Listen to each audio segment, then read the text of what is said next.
So here we are. Today we are looking at this beautiful composition.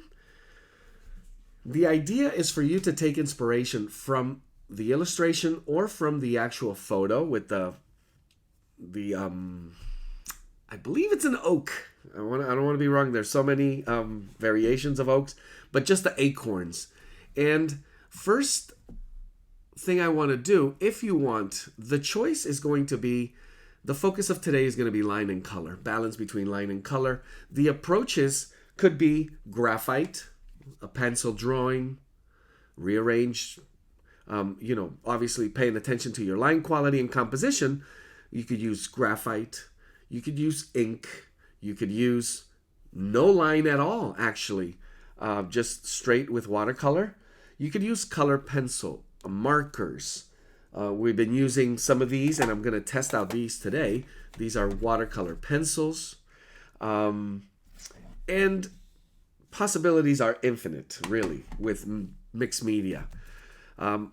What I want to try to do is a couple of exercises, and I'm going to use Bristol for that one.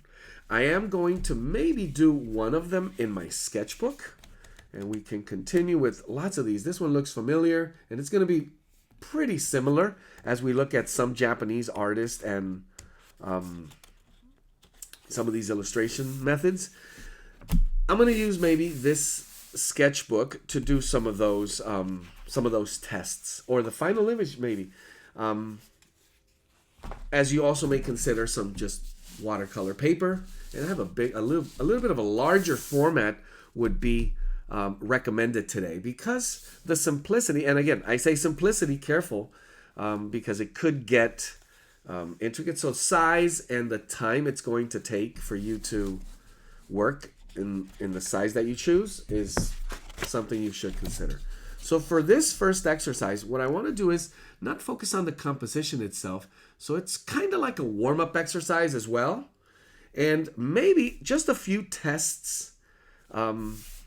Whether you do this on sketch paper or the actual paper you plan to use, I'm going to do a few, and they're going to be quick warm-up drawings. They don't have to be the intention of them is more of an experiment. So first one, let's go ahead and use, I'm just going to go to there we are. And the size of them, I'm going to go ahead and use, notice my grip, using a little bit of flow, line, choosing my drawing method, which is blind contour drawing, as I decide how much detail I want to add to this little beautiful, see them all the time and just always have a great acorns and mushrooms always catch my attention. So here we are, just a quick graphite. The amount of line and the amount of detail that we always discuss, what is the level of amount, balance of line and color that I'm going to be using. Let's go ahead and call this, this is just pencil, mechanical pencil. I am going to use a water-soluble ink on Bristol as well. So version number 2 will be something also very similar in terms of drawing approach, drawing quality, a little more negative space, all around blind contour drawing. Again, it's a quick gesture, a quick expression of basically warming up your eye, getting familiar with your subject. Notice again, what is the amount of essential elements according to line and shape that you're going to want to add. Also, should pay attention to the medium I'm using. I know this water-soluble ink will get a little darker when I add water, which is what I plan to do. So this is the Lamy, which is my fountain pen with water-soluble ink. For the next one, we could use the regular micron, and I'm actually going to save this one for last because there's other options as well, which we've done this before. We use line first, color later, or we could use color first, line later. So I'm going to save that last one. And I'm going to use these. These are the Derwent Inktense water or ink pencils, basically. They're not exactly watercolor pencils. And there are so many variations, so many brands. I've showed you some of those before. Some of my favorite are these, the Carandash Supra Color.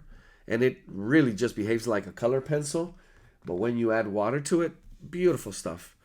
So this is Baked Earth.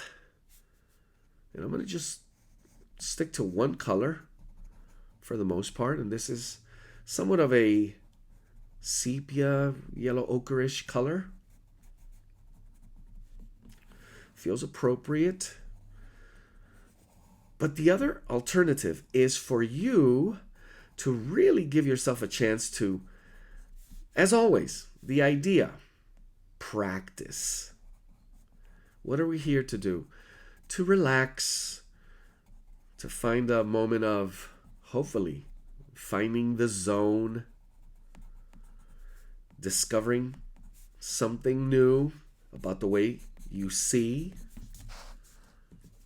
elements in nature, how you can translate that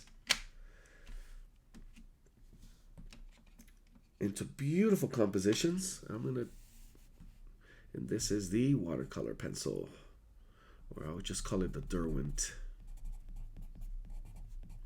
And again, you could use combinations just like color pencil. I'm adding, this is called bark. So just by squinting a touch, I'm adding a few strokes, dots, dashes of this obviously immediately seems darker color.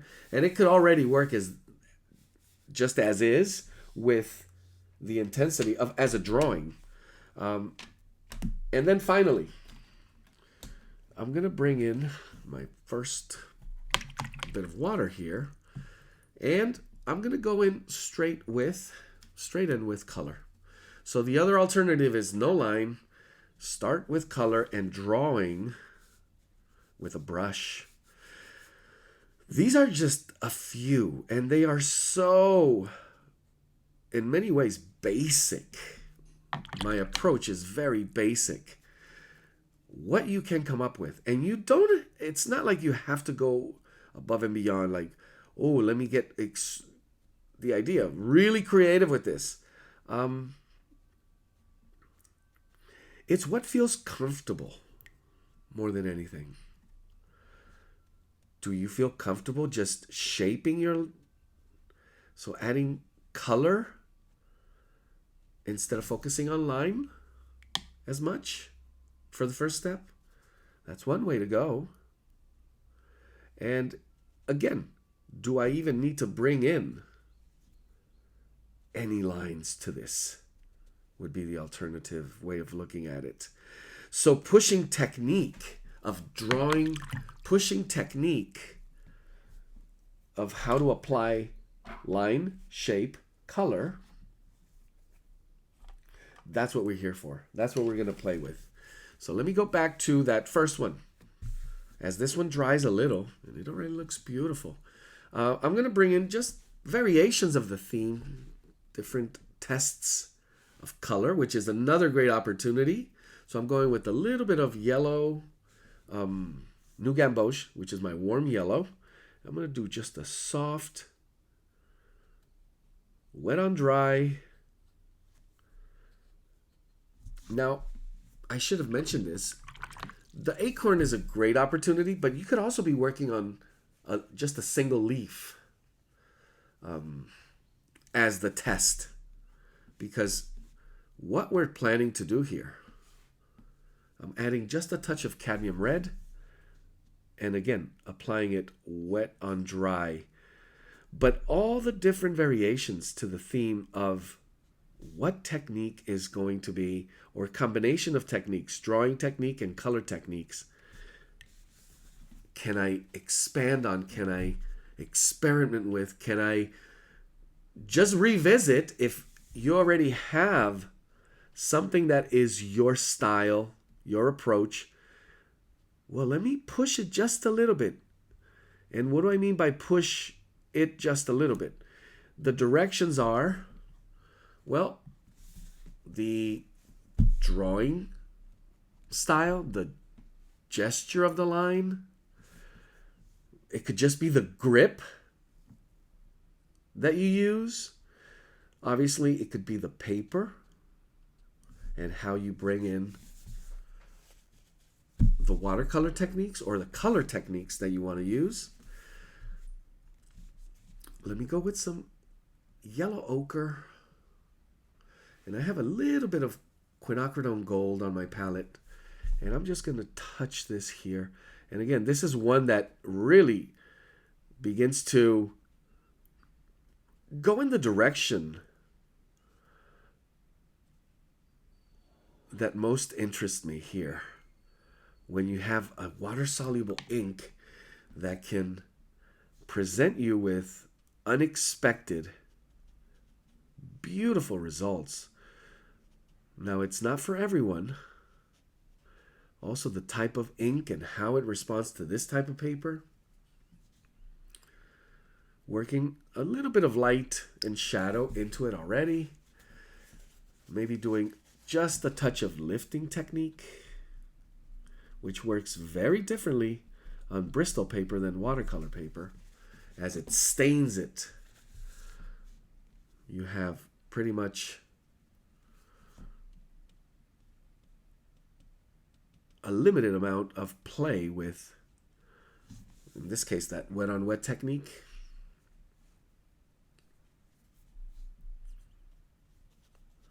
And just a touch. And there's one look right there. Just helping you with the visual. Ooh, you know what? This is me. That's it. This is it. Just pencil and color. Well, I mean, without and then maybe bringing in the line. That could be interesting. This is definitely a yes or a no. All these answers,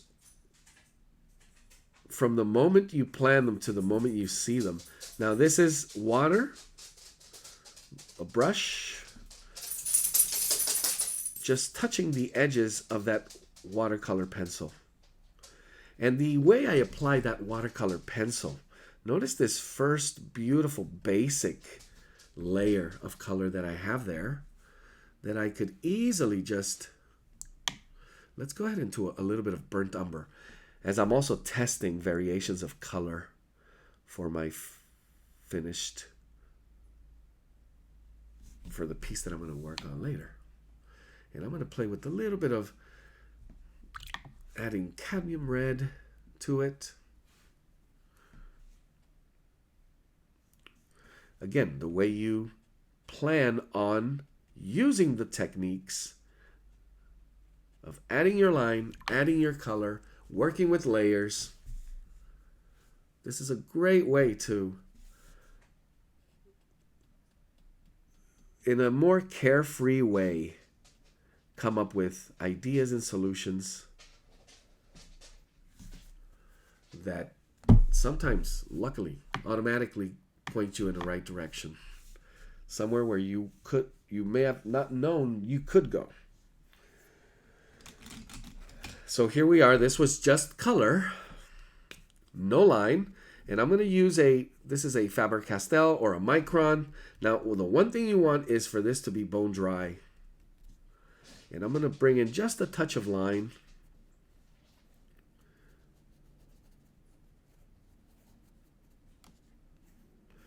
And the question here is how much?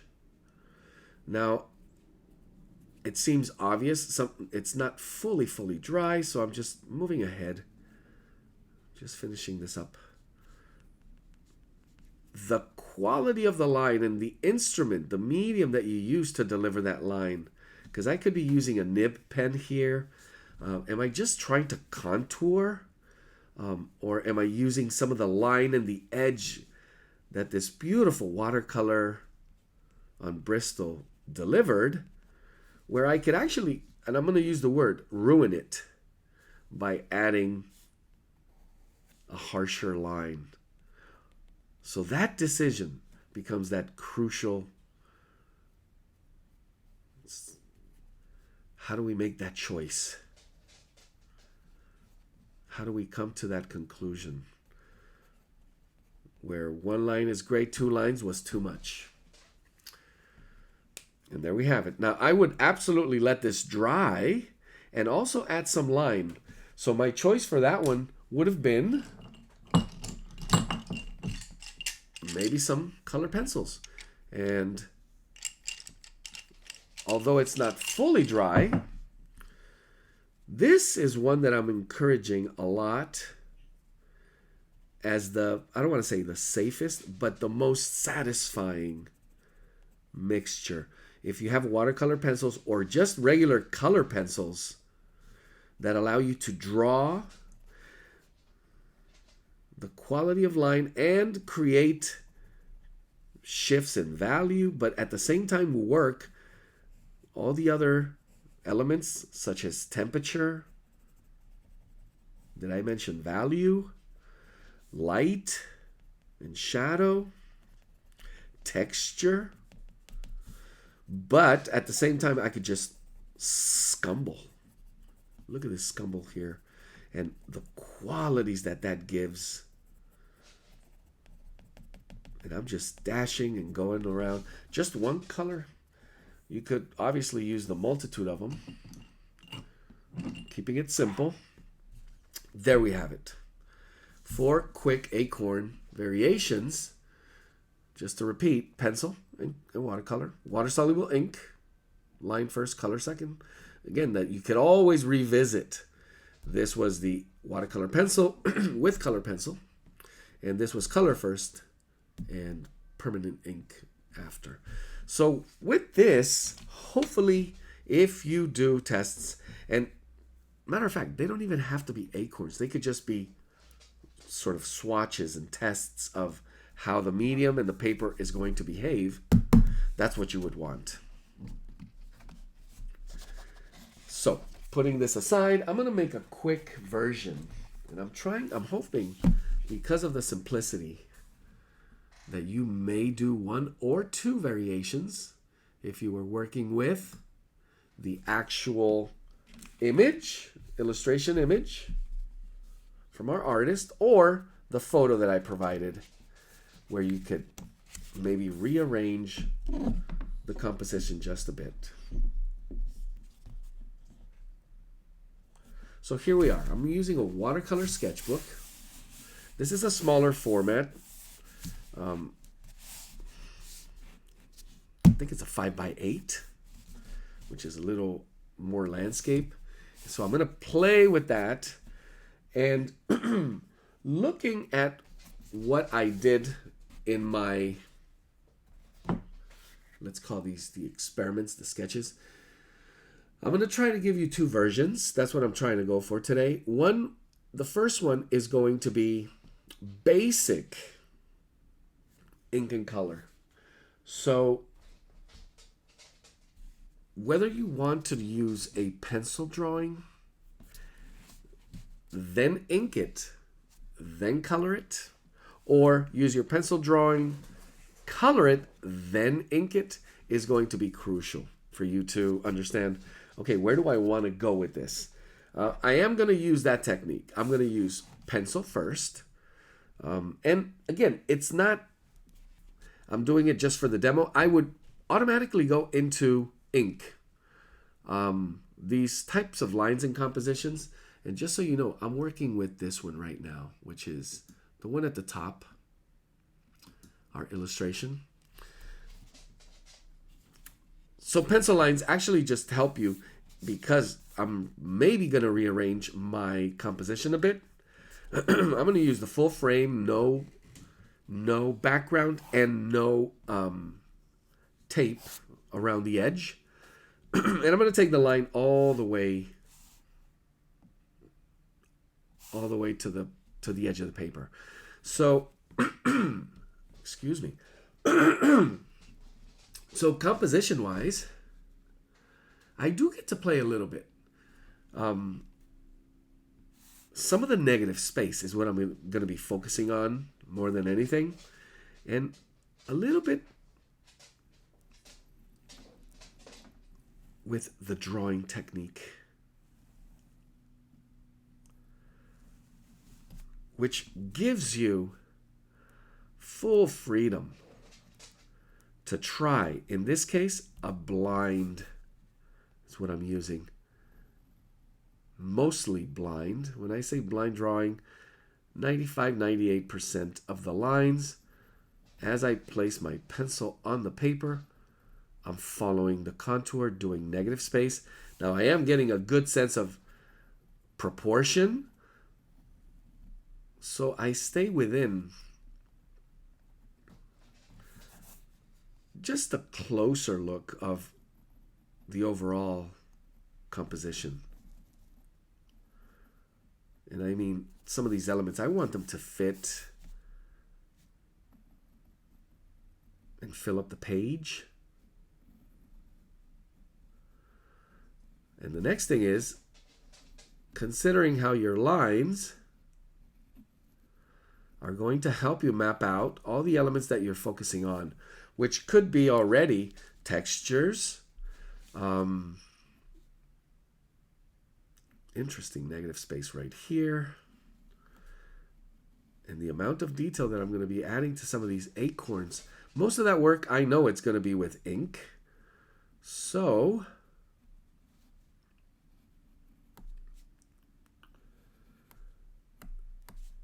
what I'm trying to say is, don't confuse yourself. Don't add too much or more than you actually need, which in this case, actually, it's pretty simple.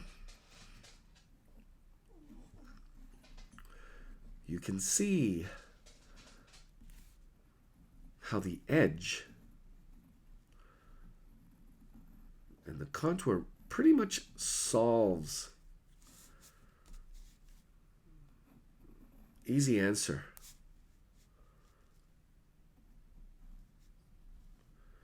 But again, excellent chance to maybe do some thumbnails, quick thumbnails that allow you to rearrange and play with the better qualities of, maybe you're more into the leaves, and I'm going to play lots with wet on wet leaves on this watercolor paper.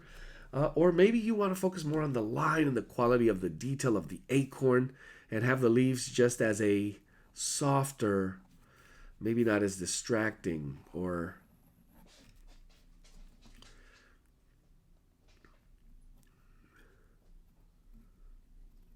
maybe you want both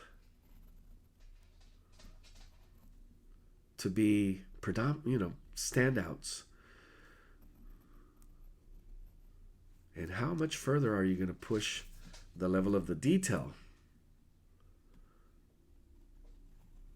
when they come together? Beautiful, beautiful chance to get creative.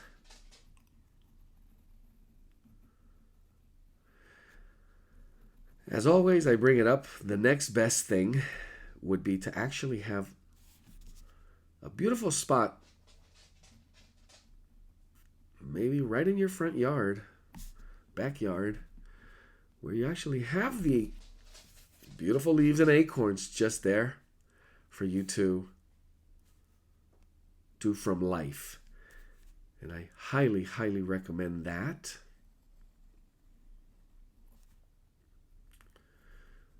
Maybe just, if you have a chance to pick up a few acorns, bring them over to your desk and do the actual studies from life.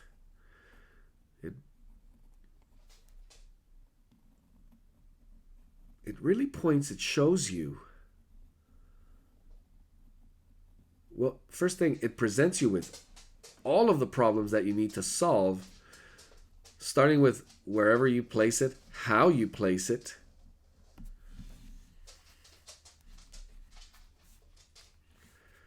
So here's where we carefully continue. And as it gets a little more crowded, I'm going to maybe get a little bit smaller with some of this line. So there's my first major consideration for reassessing the overall look of this composition.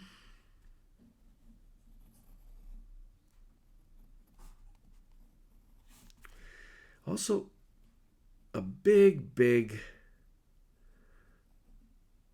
element that I need to consider is the harshness of my pencil line here. And this is why, again, may have overdone it with the pencil line. This is why I would most likely just would go straight into ink line if that was my...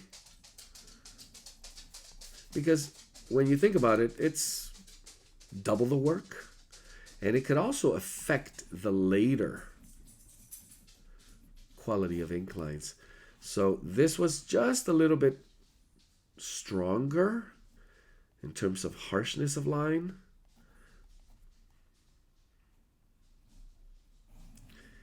But the negative space, which was my, as I said in the beginning, what I would consider my biggest emphasis, it's gonna, I think right now, so far, it's gonna play out really, really nice.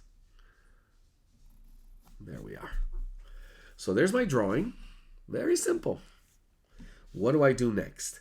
Do I do ink line first, watercolor after? Or do I do watercolor first, ink line after? Well, it all depends on what type of ink you're going to be using. For this one, I'm going to do just that. I'm going to do ink first, and then we're going to color. So you may think, well, that was a waste of time with the pencil. Well, it's only because it's ink. If you're using ink and you wanted to make sure you had a good understanding of what was going to happen, this is just inking, basically. That's what they call it. So you're going to maybe do a bit of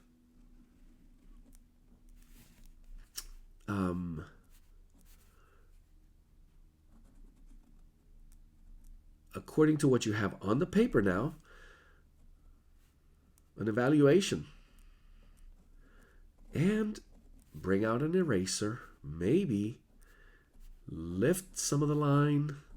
As you can now see it easier, you can thin the line. So the gauge of the line is also crucial. I'm using, this is a fine, which would be like a 0.5.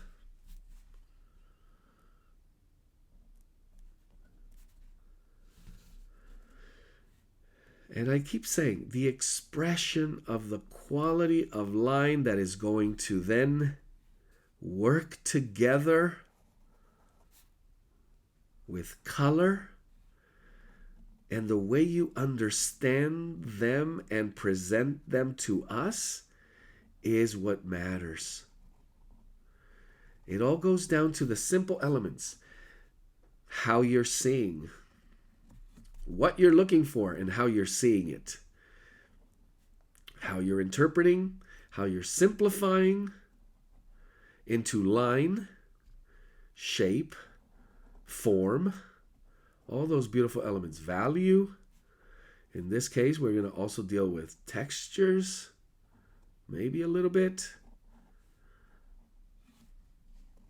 And obviously, space, color.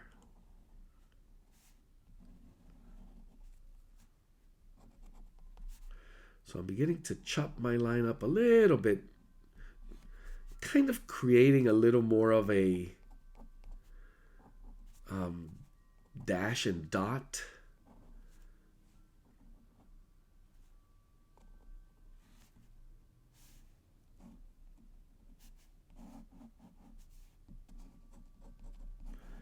Adding just a few strokes of script-like. It's not necessarily scumble. It's almost like just a touch of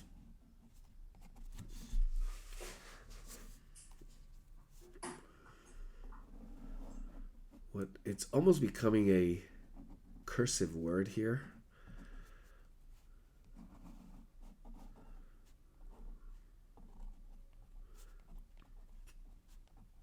It does exactly feel like that, like you're writing almost. And some of the edges that have that bit of detail to it, that's... And some of you may say, well, actually that looks like scumble. So let's call it a broken scumble. It's almost a combination of scumble stippling, which is leaning more towards a dot, not a lot of shape. Because it does not need more than this for the description. A lot of it I want to do through color and the qualities of watercolor. Achieve some of that texture and some of that volume and three-dimensionality with other tricks other than just line.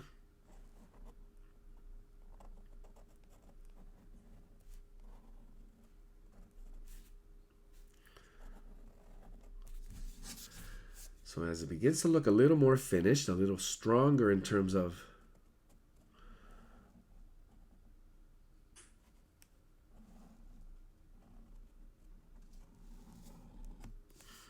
overlapping, not very precise with some of the pencil line, I'm kind of doing just a tiny bit of rearrangement. Now, there's another technique where you could have just gone in with pencil, watercolor, and then instead of ink, you could use a very fine brush and emulate ink edge or ink contour, but you do that with watercolor. So it's a softer quality to the drawing because you're doing that with just a higher value. And it's also beautiful. It's a little more time consuming. It's a little more precise, but it's beautiful. And you see a lot of professional illustration does use that. Yes, you do see a lot of ink and color, but you also see a lot of color that is just reinforced with a harsher value and more linear quality to the stroke.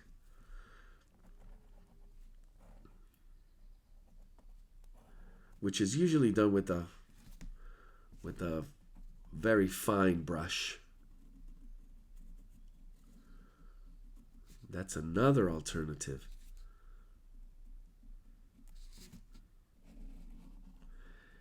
And I'm coming to the realization that this is maybe taking a little longer than I was planning, even though it's a way smaller version. Remember, pace is probably one of the most important elements that you need to pay attention to. How you manage the pace of your line, the pace of your technique and your technique application, how you wait and manage the moisture, and all those beautiful magical things that you need to be aware of. There it is. There's my drawing. So the alternatives, using a little bit of wet on dry, wet on wet. What I wanted to do, I'm going to use a variation of brushes here. Just a bit smaller. One that's synthetic. So I have natural hair. They're all round. So I have variations in sizes according to the size format that I'm working with. That should be perfect.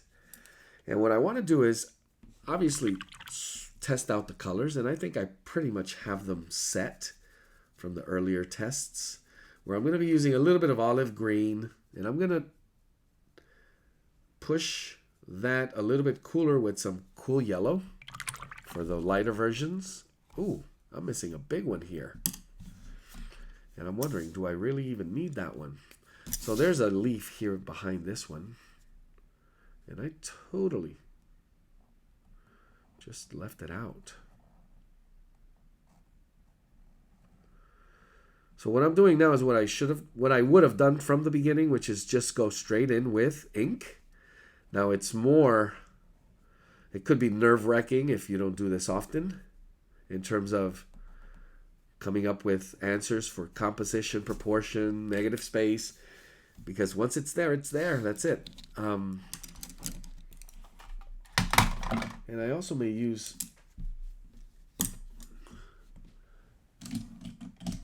let's see, this is just a bit bigger. A number 2. Okay, so first I'm going to follow biggest, simplest rule, biggest, simplest, lightest. But in this case, I also want to consider, I have background towards foreground, so you juxtaposition a little bit. And I am going to get that color worked in, which is going to be just a touch of burnt umber. I'm going to add just a tiny bit of cobalt blue to manage the temperature. I don't want it to be as warm.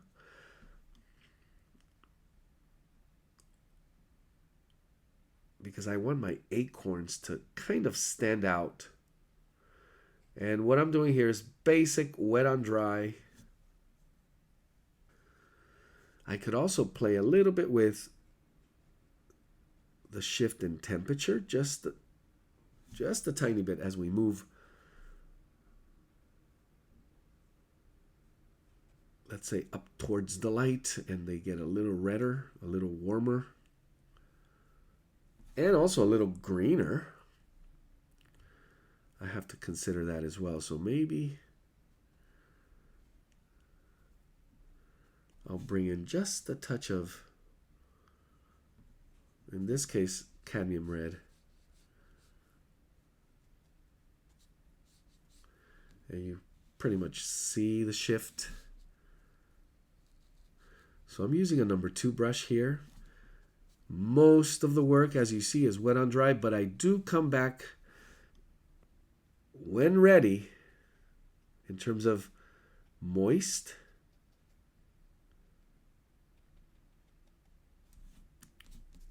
and damp, right back to that wet on wet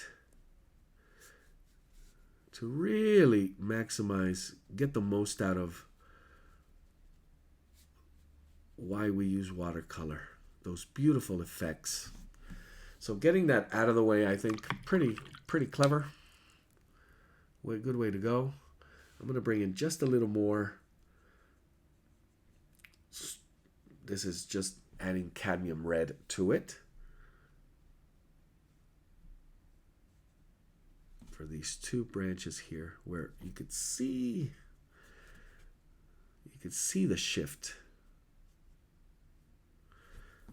right into green. So this could be tricky. It could get muddy, but no, there it is, neutralized. Nice little shift of color there. I also mentioned considering background. I am not. And it could be a great effect. Maybe I'll try for the next one. Here we go. A little bit of a bigger brush. This one, I'm actually going to use a number 3. And I'm going to start right off the edge here. So I want to touch just a little bit of color into it so I could see. But this, I'm trying to do wet on wet. So you see a little bit of green. I just touched it. And what I want to do is wet the area. Leave just a few areas with lesser water and some with just a little more. And maybe some are even dry. And for this, area, I want to just do more of a wet on wet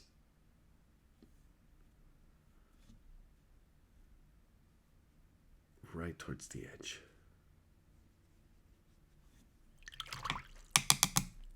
I'm going to bring in a smaller brush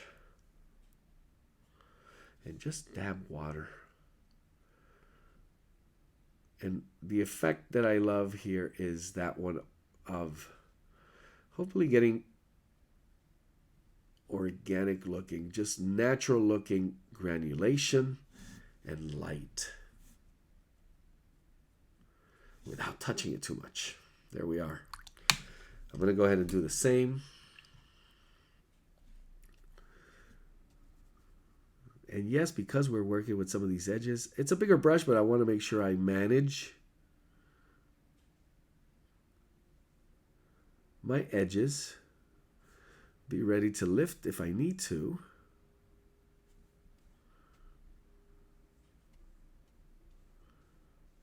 Or switch to big, then small.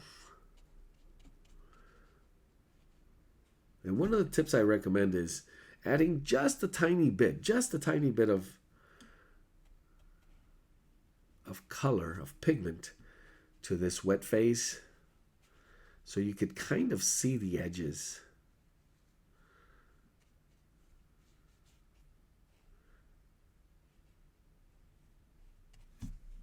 And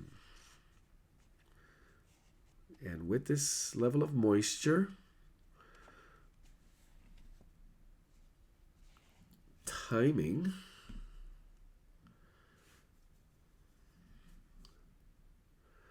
now flat washes would also work beautifully here. So it's not like you have to. I'm just revisiting here the edges, and I know what happens here at the edge of the sketchbook. So I'm just going to bring that up, bring it back, start at the edges, start at the contour. Some of the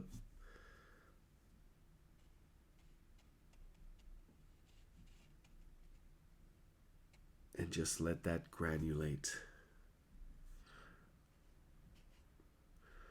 I'm going back and forth, adding just a touch of pigment, so it's not totally even all the way through, just like a flat wash. And I'm focusing on some of the curves, some of the edges, and leaving some of the middle where you see those veins. Just a little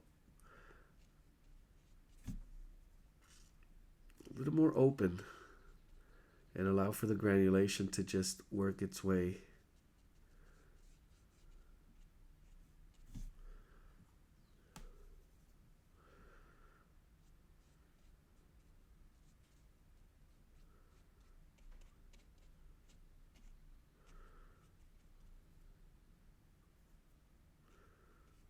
We have a little tilt, so we have the front of the leaf and then the back in some areas, like this one here where it just turns and we see the front and the back.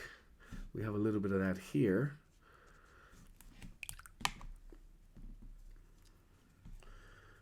So this one I'm just going to do a little more wet because it's a little bit smaller. I'm just going to do it a little more wet on dry. The difference will be noticeable. So I'm going to do it a little bit lighter and just touch a tiny variation with more pigment right at the tips. Let that again work its magic.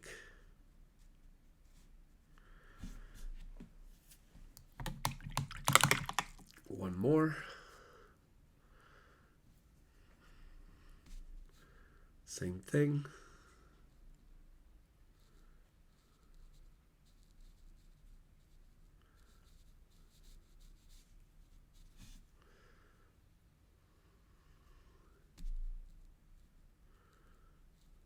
And this one's going to be even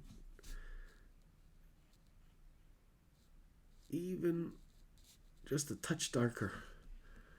I want it to stand out more, So as some of these elements get smaller and they're getting drier, I'm going to add just a hint, a touch of extra pigment, really maximizing the effect, hopefully with perfect timing.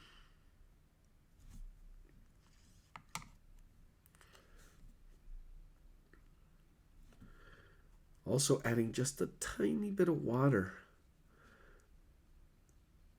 If you like that cauliflower effect, here and there. I always think it's a great look. It breaks that sort of monotonous flat wash look, especially when you're working with nature.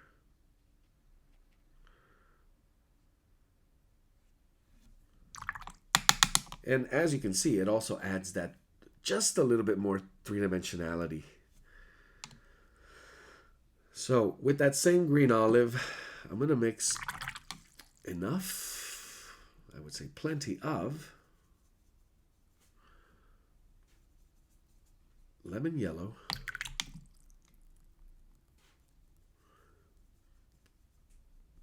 and making sure this is fully dry.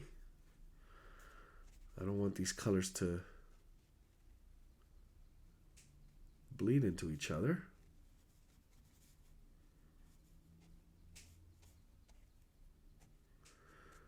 Fully wet on dry.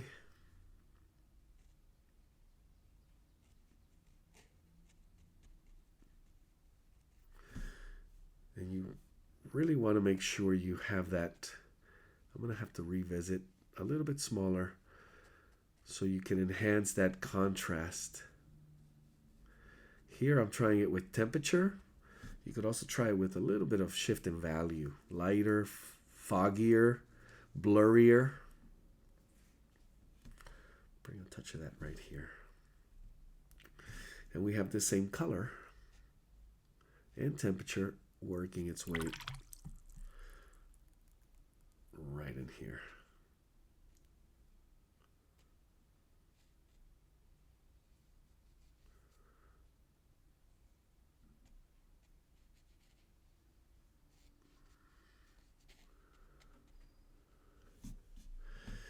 So as we work our way through this, you begin to realize, there's the strategies that I need to work for this.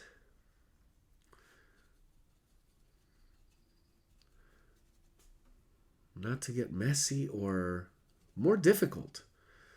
I'm adding a little bit of Viridian green to the original olive green mix. I'm going to test it out here because we have just a cooler, a little bit darker.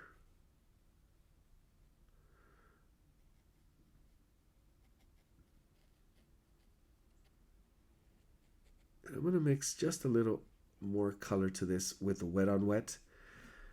And it's going to be just a little bit more neutralized. So I may touch it with a tiny bit of, I'm thinking either burnt umber or a reddish.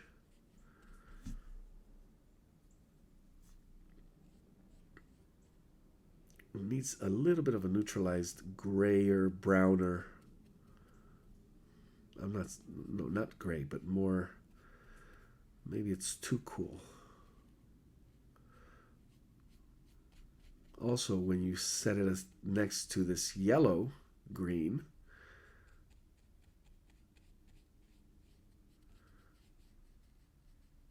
that color contrast obviously affects the look. So let's go with, I have a color that it's undersea green, and it's a earthy, neutral, a little more neutral version of a warm green. I'm going to just touch a little bit of it.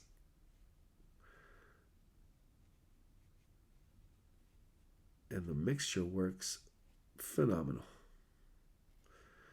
Now, trying to make the most out of that wet on wet technique. I'm actually loving the mixture of both of these colors right on the paper. So we exaggerate that by thinning it in the middle, going a little heavier towards the corners. And doing that almost like a flat wash layered on top of a flat wash, but the truth is it's still so wet. It's more of a wet on wet technique. And here we go. Acorns. Now they get smaller. I'm going to go ahead and use a smaller brush now, a number 1. Round.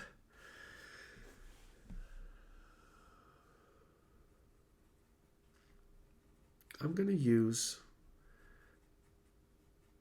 this is a sort of a burnt red, quinacridone burnt orange it's called. And it leans, it does have that orange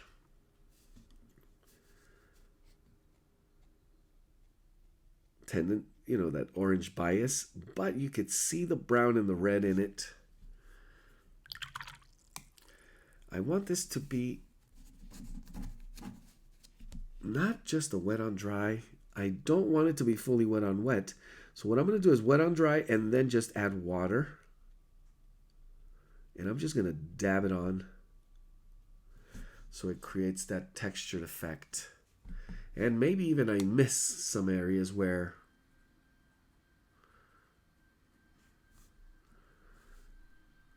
it'll have the effect of light.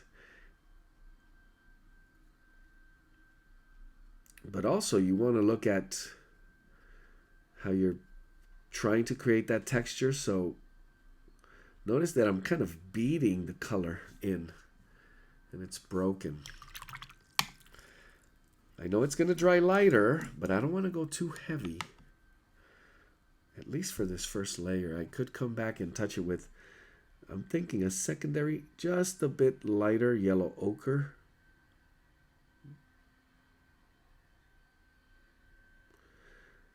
And maybe a third layer where we could work a tiny bit of shadow into it. Just for that additional, especially with the acorns, you really want that volume.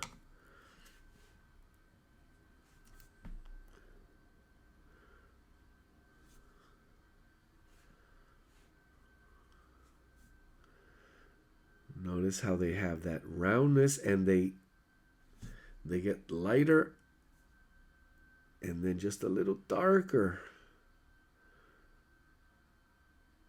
as it moves towards the center, away from you. So creating that shaded, little bit more saturated look. I'm going to bring in just a tiny bit of burnt umber. Hopefully it doesn't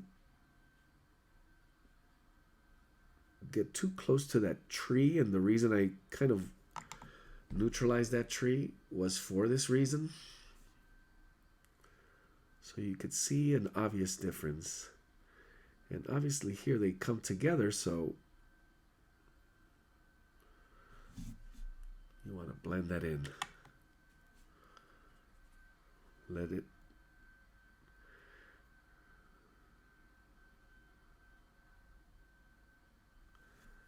somewhat sit naturally.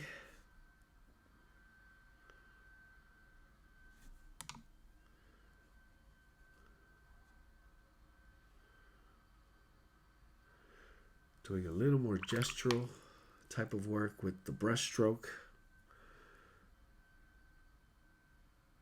And this one I almost really wanted to push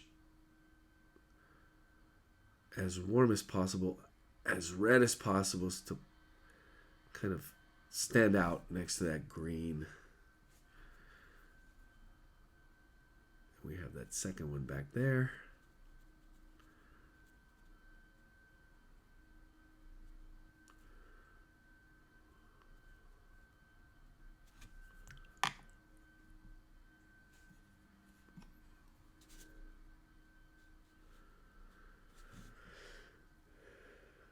going to have to wait for some of these to just dry a touch more. And this one is actually perfect here. So I'm going for the shaded. I just brought in a little bit of burnt umber mixed with that same. Actually, there was maybe some cadmium red in there. Pumped up the saturation. And used a tiny bit of that moist for wet on wet technique. This is going to have to get a lot darker to stand out from the one below it. And making sure that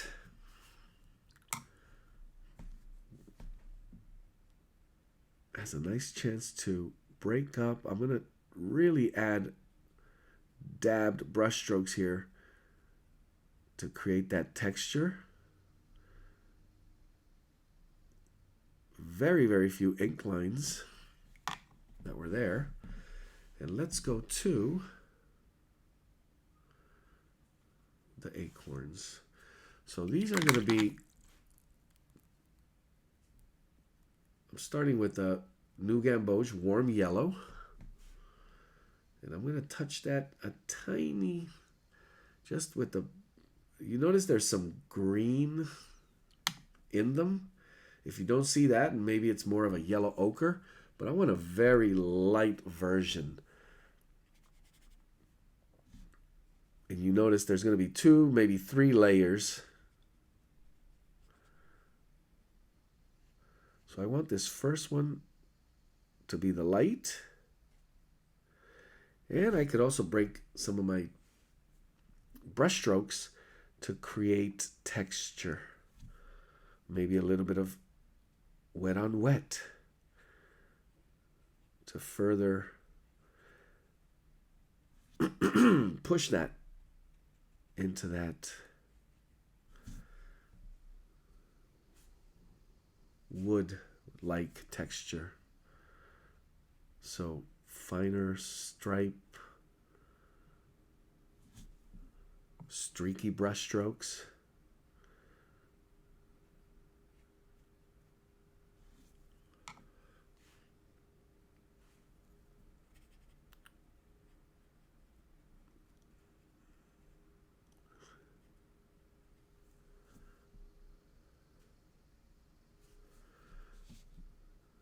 And not forgetting about these over here.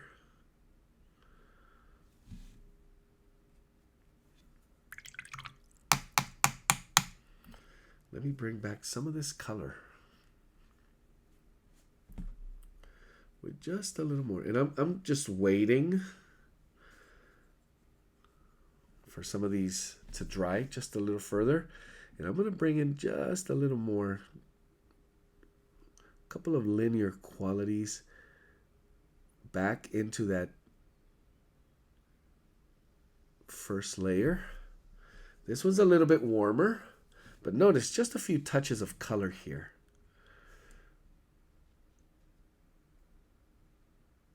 And I'm basically trying to add shade, warmer, but also more saturated, not necessarily darker look.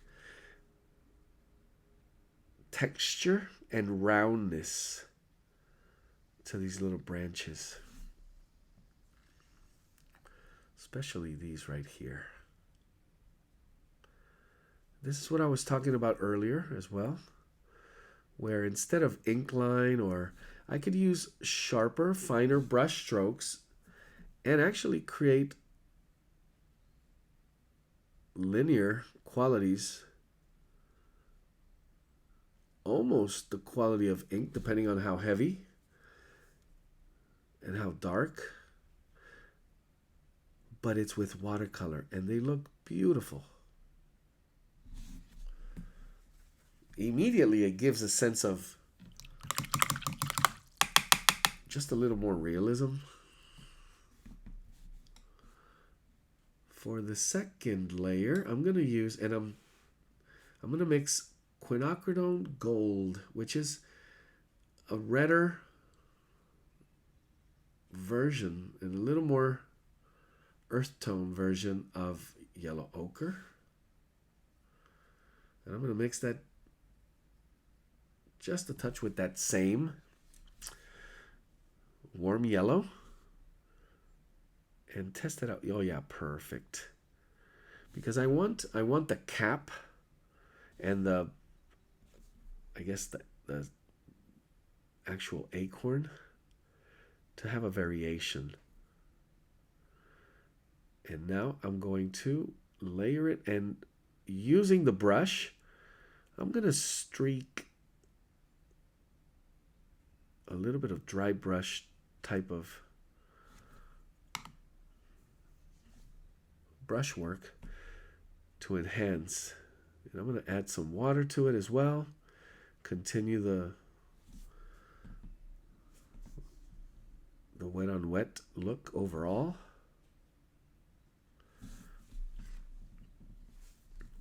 Maybe do a little bit of lifting, just a little right here in this area. Might have gotten just a tiny touch away.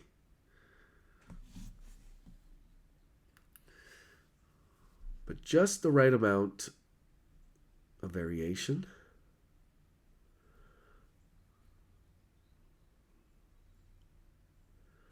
And once again, pretty much drawing your texture with the brush. And I think a third layer may be needed in some of these.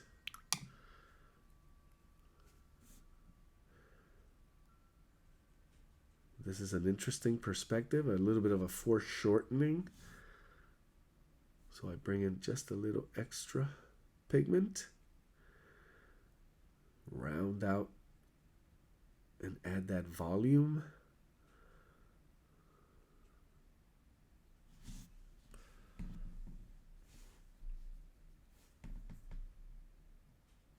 This one I'm going to play with a little more light. There's a nice effect. I know it's hard to see,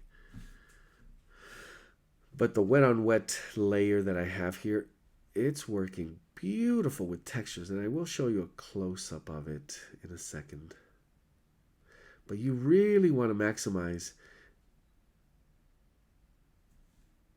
the less is more with those beautiful, simple brush strokes that give you that quality that immediately doesn't seem overworked, but instead organic and natural. And that's why I like adding that touch of water, but it's all about really knowing how to manage that magic moment, the moment of moisture where you bring in the brush, lift or add water to gain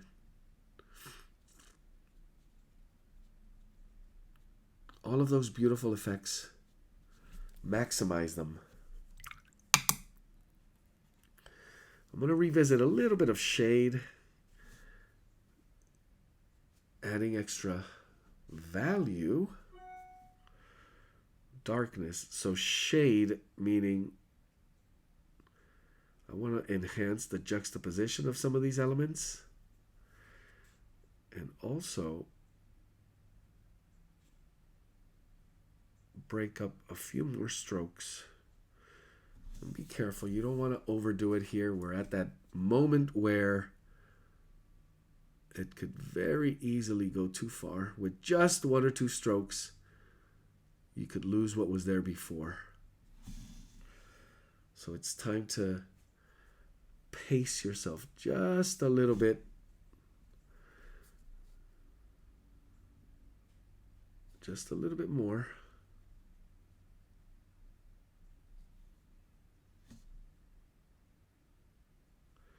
There's a little bit more seeing it better.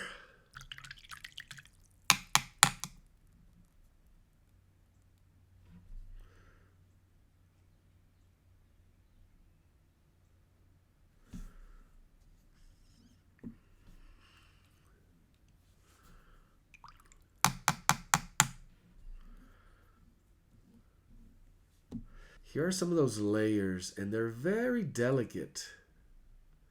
And almost the line feels too heavy now, where you see 2, 3 layers, and the textures that you see with those layers coming together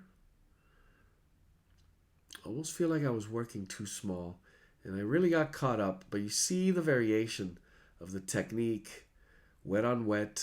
First was wet on dry, and as it sits there, then I can bring in just a touch of pigment, especially here on the leaf, and it creates that volume sensation, almost of movement as well.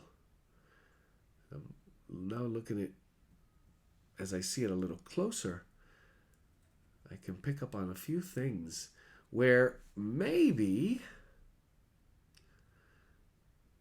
the best thing I could do now would be to add color pencil, since we've talked about that one. So I saw a few things. I'm going to touch up a few areas where as I looked at it closer, I could have been a little bit more delicate with the brush. It's that attention to detail.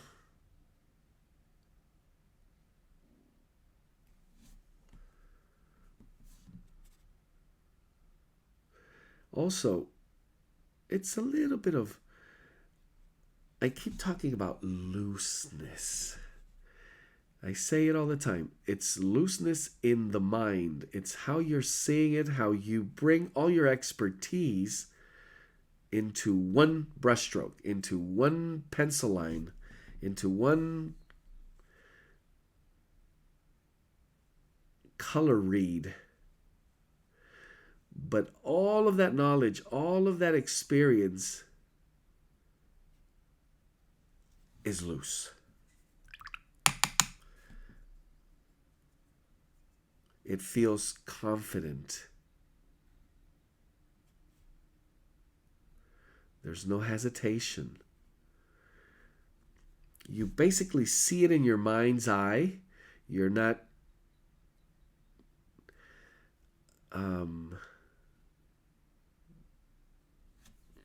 doubting yourself.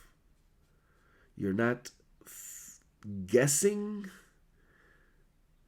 You're pretty sure the result is going to be in the direction that you plan, and then you just execute.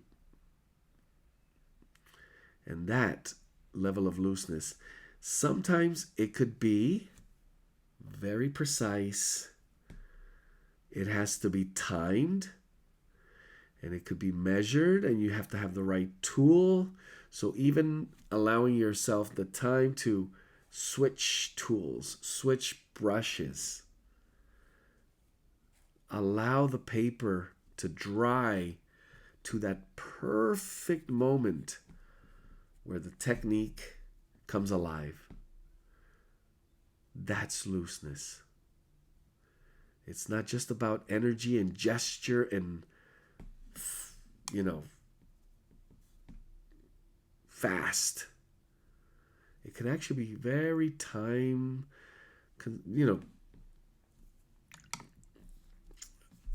it could be slow.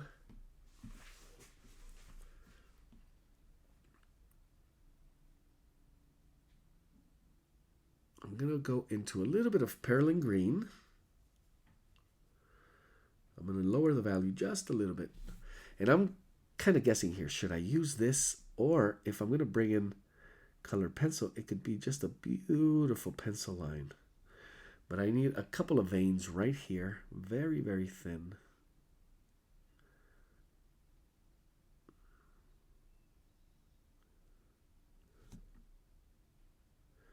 Just to add that extra, remember, color and line and how they work together. Here's an example. Beautiful color sitting there, a little bit of line, enhancing, breaking that visual, giving you something to follow.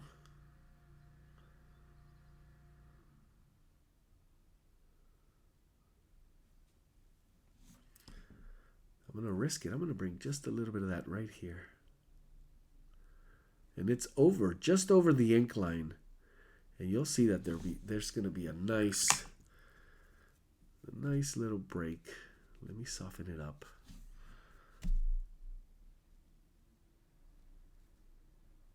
Beautiful.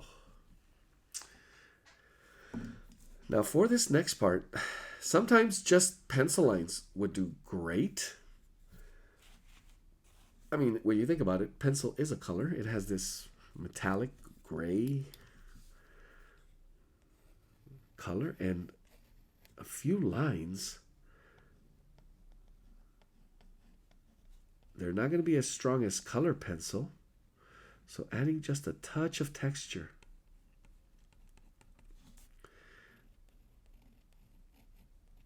And it's very measured, meaning very light.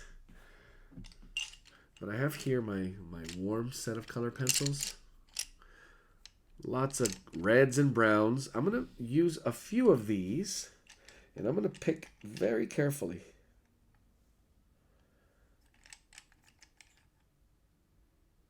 Something like a sienna earth.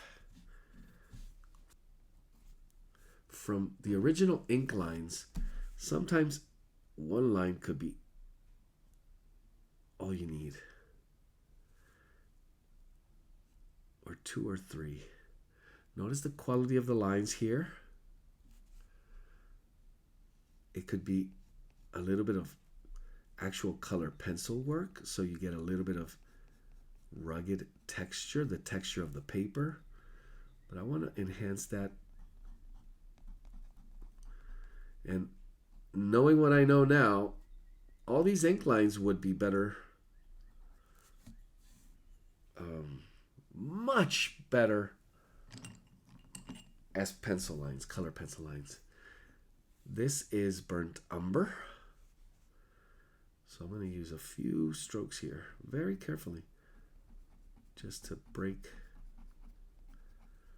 space between these two. Maybe add a little extra shade right under this cap. And again, this is stuff you could do with watercolor technique, and more precise with a small brush. But the idea here is to, maybe what if I want to get playful?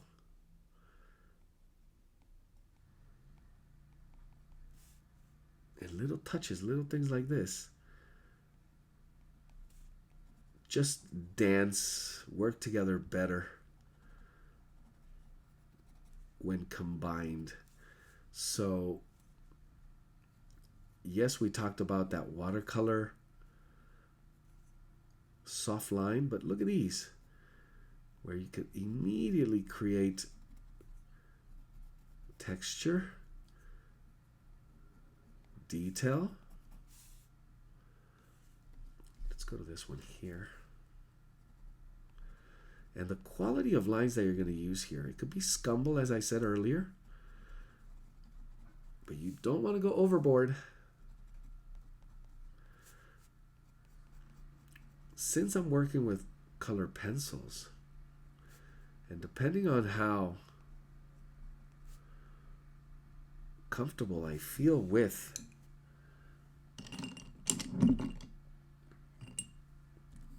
the way I use them, I could go all the way to color combinations. Look at this. This is crimson red. So I'm just going to touch a little bit of red right in here. How much?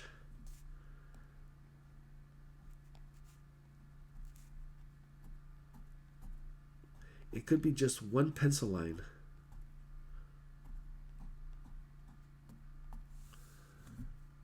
And that could do all the trick.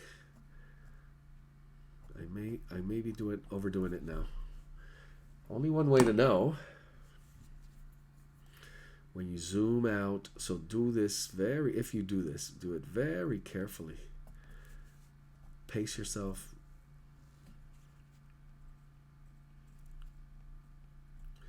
Last thing is, ideal moment to do this. When it's absolutely full bone dry. You don't want wetness unless your technique, which is risky because you can damage the paper, requires it to still be wet. And that would be mostly with watercolor pencils. You get some effects while the paper's still wet, and you bring in wet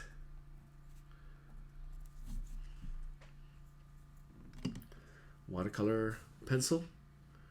Beautiful variations to the technique. I mentioned I wanted to test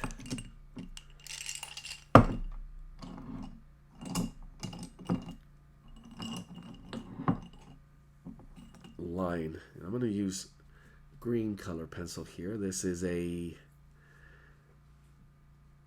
dark green, that's what it says. I'm going to use just a couple of pencil lines right over the ink line. Notice that you immediately get a response. Ooh, ink line or pencil line? Which one's working better?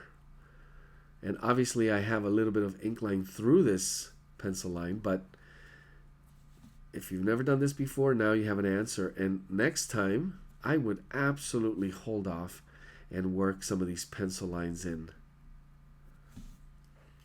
Well, then it just becomes a color pencil drawing. Note, this is literally a mixed media illustration where you're maximizing, again, the combination of all the possibilities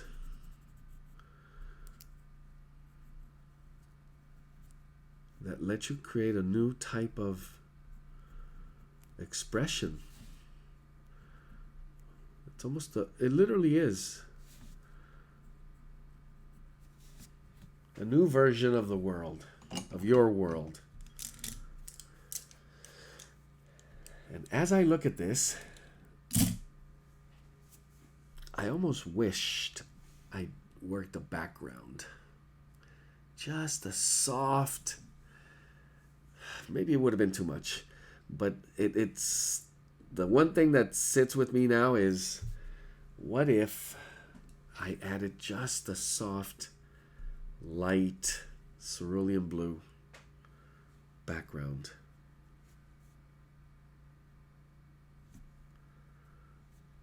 One last touch here with a little shadow effect.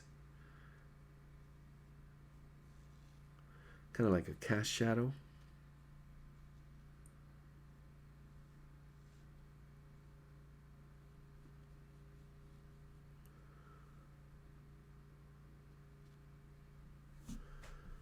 There we are. Now you could get way more intricate than this, meaning push that level of detail to the point where it becomes photorealistic. And that's only one way. I mean, that's one of the ways, one of the directions that you can aim for. Or the opposite, where this becomes more gestural, more abstract, but still recognizable. And that beautiful spectrum where you get to pick and play with not just the subject and how you arrange, how you do the composition, but how to say it.